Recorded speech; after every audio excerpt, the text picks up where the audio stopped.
12ই জানুয়ারি সারা দেশে পালন করা হয় যুব দিবস, যা স্বামী বিবেকানন্দের জন্মদিবসের উৎসর্গ করা হয়েছে।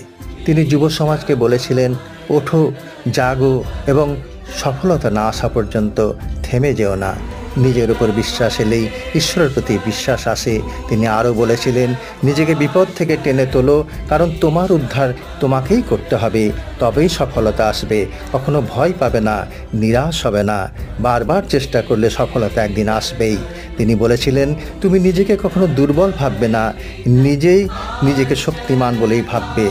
স্বামীজির এই কথা ছোটরা বুঝতে শিখলে তারা কখনো অসফল হবে না।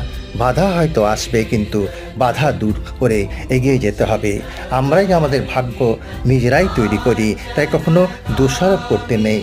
সমাজ অপরাধীদের দ্বারা খারাপ হয় না, বরং ভালো মানুষদের নীরবতার জন্য খারাপ হয়। জয় স্বামী বিবেকানন্দের জয়।